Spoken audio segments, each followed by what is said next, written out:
My name is Saurabh. I'm the Chief of Staff at Moengage. I've been with the company for 1.5 years now. One of my primary responsibilities is, of course, to drive OKRs at the company, but also do other bits of annual planning, reviews that happen, other strategic projects, cross-functional projects that happen within the company. OKRs, of course, stands for objectives and key results, right? But if I had to explain that to a 5-year-old, I would ask them or tell them that it is about defining what you want to achieve and then figure out how you want to achieve it. List those things down. I think that becomes OKRs. More in business terms, of course, it is about alignment and things like that. But yeah, to a 5-year-old, it's about you focus on what you're trying to achieve and how you're going to achieve it. I was introduced to OKRs as a chief of staff when I joined a company 3 years back. I again felt it's more like an HR initiative and why a chief of staff should be driving it. But the CEO, of course, came from a very consulting heavy background and was very big on company culture, strategy and things like that. And he asked me to read this book, Measure What Matters, right? Which is like the Bible for OKRs now by John Doerr. So I read that book and I realized this is really strategy and it's more about business than about driving performance, or it's not an HR initiative really. So that was my introduction. I ran the OKR process there for 8 months. It was all done on Excel sheets. It was a small company, but that was where I got introduced to it. After which, when I joined my next company, I took that philosophy with me there. The CEO was already thinking about OKRs, but it was being given to the HR function again as an HR initiative. But given my experience now, I went and told these guys that this really needs to be a strategic initiative. And I wanted to drive it and I got to drive it. I worked with you guys, of course, and set up the whole OKR function there. The CEO's office used to drive it. After which, at Moengage, again, the last 1.5 years, driving OKRs is one of my primary responsibilities here as well. Personally and professionally, I think as well, it's been quite fulfilling. I think last 2 or 3 years, I think there's, of course, a lot of hype in the Indian ecosystem, especially the startup ecosystem around OKRs. The most important factor, of course, is to get buy-in from everyone and ensure that at least the core founding team and the leadership team is bought into the philosophy. They don't do it just because everybody else is doing OKRs today, because that is going to help turn OKRs into a culture and have the values and the culture kind of flow down throughout the company and throughout the organization. Because setting up processes and all of that, I think, is pretty standard. You can come up with a standard playbook in terms of what you need to do. 1 month starting before the implementation to setting up OKRs to like running a cadence, all of that is pretty much standard and you can have a playbook to run all of that, right?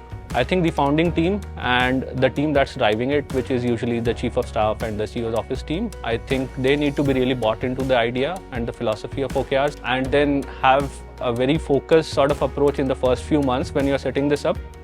Ensure that everybody else around you is bought into the idea as well. Otherwise, it becomes more of a compliance thing and people end up doing OKRs and they would do it just for the heck of doing it, but not really do it properly. The second aspect, of course, is get the right partner, get somebody who can help you. So I think those two things are really key.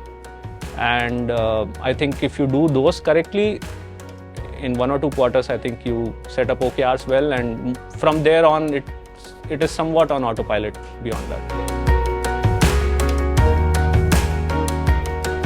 Last 2-3 months were really hectic for us in terms of the annual planning and the budgeting and the AOP and all of that. So most of the time was spent in kind of ensuring that all of that translates into actual actions, strategic actions, and go into OKRs. Because the planning and the numbers and all of that can keep happening, but for us it was equally important that it goes into OKRs. So behind the scenes, I've been working closely with all the leaders, all the cross-functional leaders, with the founders on the other side, with the CEO's office team on the other side, the finance team in terms of numbers, and kind of trying to tie all of this together, right? And ensuring that the story in terms of the strategy that we have planned for the next year, when you go to the tool and look at the OKRs, I think it should come out.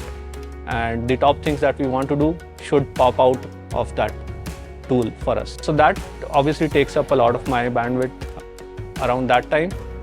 Once we do that, I think it's a quarterly cadence for us. During the quarter, I don't get involved a lot. It's more about, tracking it once a week myself and the team kind of tracking the success metrics, some of the OKRs, and ensuring that things are on track.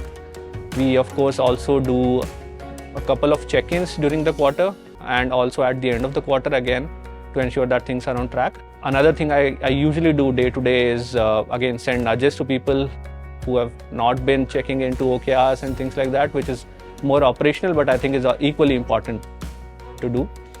So I think some of these things, of course, are a part of my day to day usually, and even the projects that I usually drive are cross-functional in nature outside of OKRs. And again, their OKRs become important to ensure that, these are projects that we want to have an impact overall for us as a company. So I try to tie in OKRs there as well and try to drive and, again, percolate that culture of OKRs with the other teams that I'm working with and ensure that whatever we do is getting done through the lens of OKRs. OKRs are not a silver bullet, right? It's not going to solve all your problems. It is only a vessel. It's an empty vessel where you pour in your culture, your values, and your way of working into it, right? So just implementing OKRs or just getting a tool, I think, does not help. Like I said, the company needs to be bought in. The culture of planning high performance, shifting gears quickly, changing directions very quickly, I think all of that is something that you would try to drive through OKRs, but it's not a substitute for the culture that the leadership builds in the company and how people operate on a day-to-day basis. So I think both things are equally important. Just getting OKRs, I think, does not help.